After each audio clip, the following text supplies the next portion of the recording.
wars, conflict, crime, violence, nuclear threats and personal threats. It sometimes seems like these are the only things which surround us.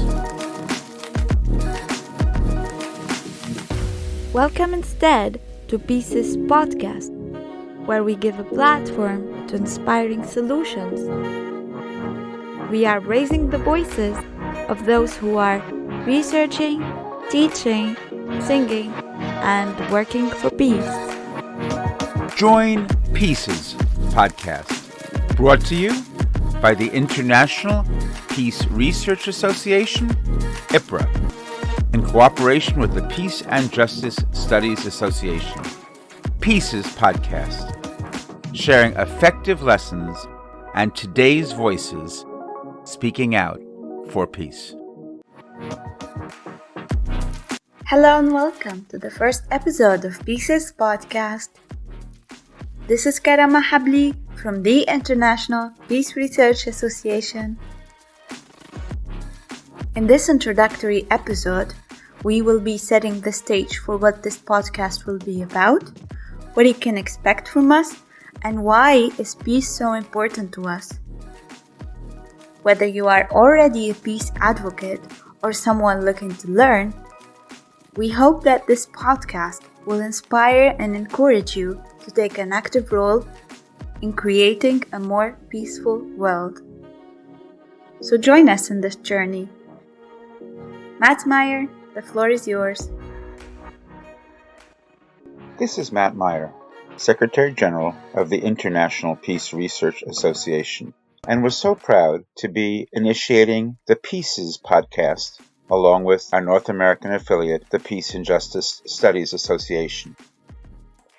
We are excited about building this podcast at this time because we believe it is especially poignant to have 21st century conversations with peace-building activists, scholars, leaders, artists, community members. The Pieces Podcast will provide a showcase for successful program models that address important social issues. We'll support, connect, and partner with committed and creative activists, scholars, artists, and helpers all over the world. It is the mission of the Pieces Podcast, like the mission of IPRA, PJSA, and all of our regional affiliates, to inspire youth through role models that encourage them to be more solution-oriented and advocate for community actions that will benefit social cohesion. We believe that it is our job and our special role to promote peace-building and social action activities in conflict areas. And we want to amplify the inspiring messages to increase positive social change and social justice, human rights and liberation for all people all over the world. We're very excited to have as our chief producer, Karama Habli of Tunisia, who came to us first as a fellow working for IPRA with support from CSP IREX. And we're very excited to be going out to all of you, hopefully who will tell friends and colleagues to subscribe to the Pieces Podcast of IPRA and PJSA, what topics and what people you want to see and hear from in this space.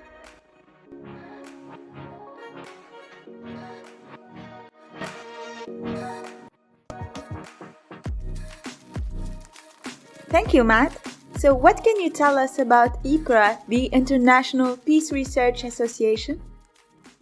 IPRA is the International Peace Research Association, a 70-year organization that has brought together academics based in the university, professors and researchers that are from many different academic disciplines and traditions, but have in common the desire to research and to bring about peace and human rights in our world today. We also have academics and practitioners at the community level, and we have students and youth. And as such, we're the oldest and broadest compendium and consortium of people working on peace research in the world. And where is it located? The where it is can be deceptive because as a truly international organization that is rooted with the majority of the peoples of the world in the global south, the where can sometimes seem like it's New York or the US because that's where I'm based, but in fact nothing could be further from the truth.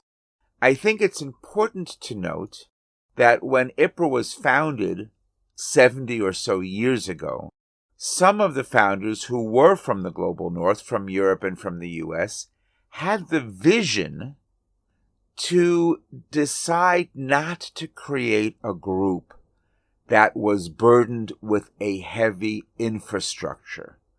So we didn't create an office or a secretariat in New York or Paris or London or any of the global north cities or countries where many international organizations have their home. In fact, though there is talk of building a secretariat in Kathmandu, Nepal, we still, 70 years later, don't have a permanent office space because we like the idea of being a decentralized grassroots body. My office is in New York, and I do a lot of work for IPRA at the United Nations in decolonization, in disarmament, and in other issues. But the where also has a lot to do with the fact that most of our work is run through 5 regional associations, which are our main affiliates, but also have autonomy. So we have regional affiliates, the Africa Peace Research and Education Association, which as we record this today, is about to have its historic next conference in Juba, South Sudan, the world's youngest country. But we also in 2022 have had major regional conferences in India of the Asia Pacific Research Association, in Ohio, the U.S., of the Peace and Justice Studies Association, which is a bi-national body representing U.S. and Canada, North America. And we are also looking forward to having the Latin American Peace Research Association have its conference in some months in early 2023 in Chile. In June, we had a new life breathed into the European Peace Research Association as we met on the top of the world, the very global north city of Tampere, Finland, where some of our older members combined with some of our younger members to have a new energy in IPRA. So where we are is everywhere. We are all over the world building from the bottom up a new decolonized vision of peace studies and peace research. Then, of course, I can answer the question where we are in other ways. I think as a field, we've come to a point of a certain maturity.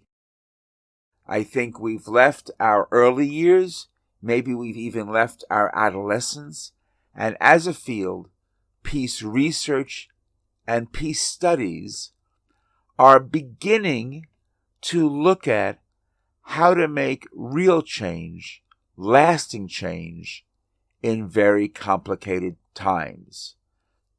At first, peace studies was a discipline that brought together peace-minded academics from the major fields you might expect: sociology and history, philosophy, and other social sciences.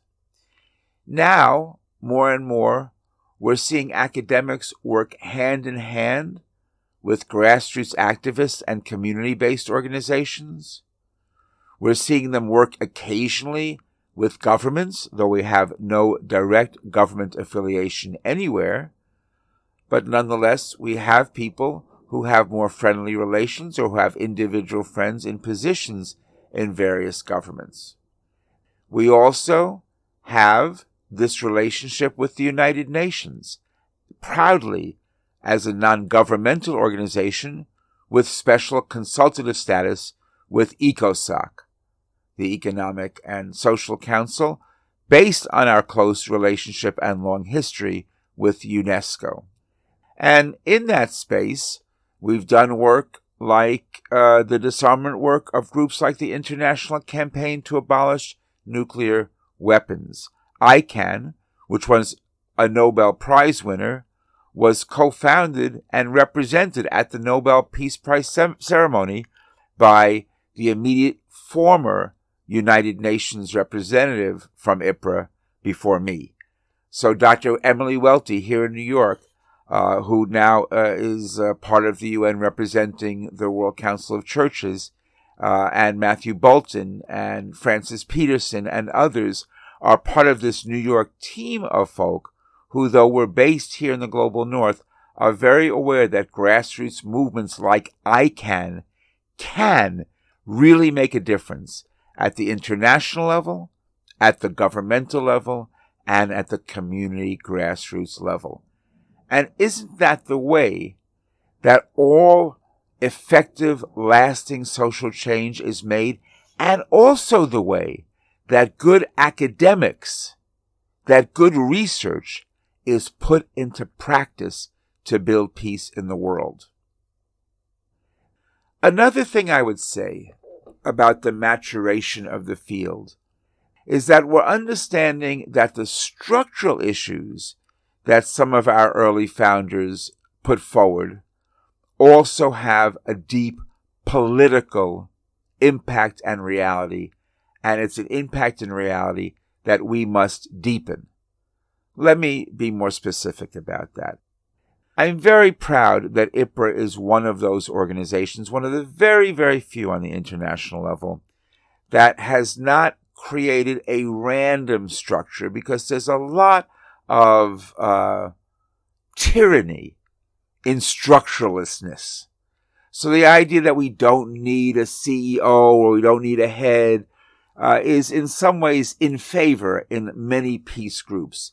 But in fact, that means that the same people stay in control year after year after year. And though democracy is not something, contrary to popular belief, that many people in my country, in the U.S., know much about, IPRA is a more truly democratic organization. Our council is made up of 4 elected representatives from each region of the world. 4 from Africa, 4 from Asia Pacific, 4 from Europe, 4 from North America, and 4 from South America.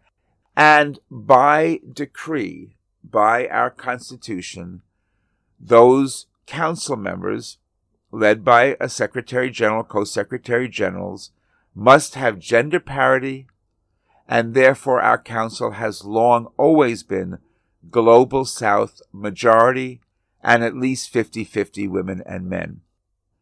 And again, those structures have deep political meanings that we need to deepen even further in a decolonized 21st century peace research framework. So we understand that indigenous, rooted, deeply rooted scholarship from the global south, so-called, from women and empowering women and understanding women as central to peacemaking, because they always have been, though often not the most tenured or the most loud voices or the most published in the academy. They are the real peacemakers. So we, IPRA, are becoming more and more representative of, in our published work and in our reality, like the world. Not light-skinned and male and global north, but quite the opposite. I guess I'll end just with this note. in our maturity, in our expansion, we are seeing ourselves in more and more places and spaces, not just geographically, but also virtually. So we have a partnership with a number of professional, peer-reviewed academic journals that exist now in hard copy, but also online. So the journal Peace and Change, the oldest and most prestigious in the industry, is now co-published by IPRA. We also have special partnerships with the Journal of Resistance Studies and the Journal of Peace Education and some others. In addition, we have our own community peace page, Peace Search, on the prestigious peace media journalist site, Waging Nonviolence. We also have an IPRA newsletter, and all of these things are available for free to members of IPRA. And if you're not a member of IPRA, you should quickly do so now. But we also, in part because of the co-producer of these podcasts, Karama Habli, yes, Karama, I'm speaking to you. You just introduced me and asked me the question. But because of your work, Karama, we have the beginnings of a social media presence on Facebook and Twitter and other spaces. And so we are everywhere in a virtual sense as well as a geographic sense and a political sense. And I think as we look at battling the issues of violence and injustice in the 21st century, as we look towards building for peace with justice and nonviolence in the 21st century, we are looking at a maturity and an expansion that is necessary and is happening. And this is my final word.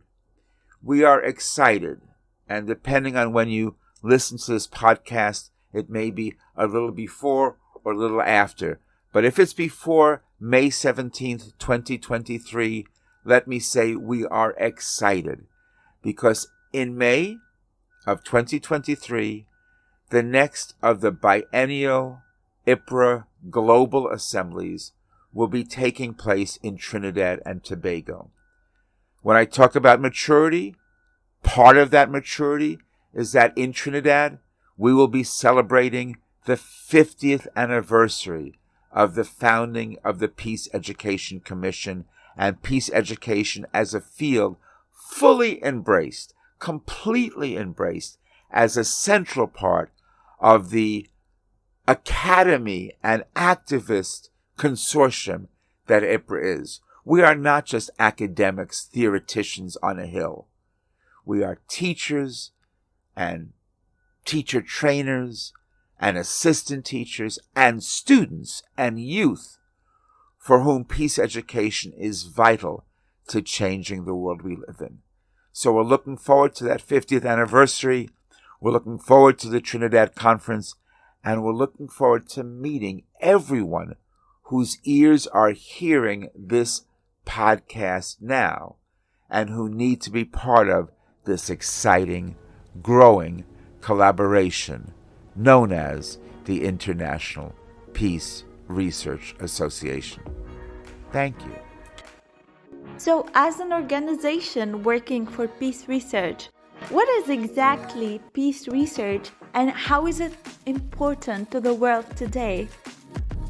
I want to say a little bit about why peace research at this moment is particularly important. As we look towards and enter the second quarter of the 21st century, we understand that peace research has great potential, not just in conflict zones, but in areas where it may appear that there's a temporary peace, but issues of justice are still in great need of support. We saw the field change and grow in certain ways from focused on peace and justice to focusing on peace and conflict resolution, though it wasn't always clear what conflict resolution meant. One of our founders, who I heard from very, very early in my career when I was an undergraduate, said, I don't know what this stuff about conflict resolution is about. We thought we were going to stir up some good positive conflict when we started the field of peace studies. Well, whether positive conflict or the building of positive peace, peace studies has grown into a field where conflict studies and conflict resolution has been and is a key core part of our work. But now it seems that some programs are moving away from peace, moving even further away from justice, and just becoming departments in conflict studies, maybe even war studies. And though we believe as peacemakers that we have to look carefully and boldly at conflict, and we have to understand what conflict and war is all about, our role is to build, not just study, peace. Our role is to build for a peace with justice for all, which is the only way of making lasting peace for the whole world. Many of us have been talking about this era being one of decolonizing peace studies. And to put simply, in part, decolonizing peace studies means being truly international, being the International Peace Research Association that doesn't just use the international phrase or word as a catchphrase, a vision for a hope for the future, but an actual reality for today, where our council member, which is built on gender parity, at least 50% women leadership, also has a majority leadership from the majority of people in the world. That is, people of the global south, of Africa, Asia Pacific, the Middle East, and Latin America.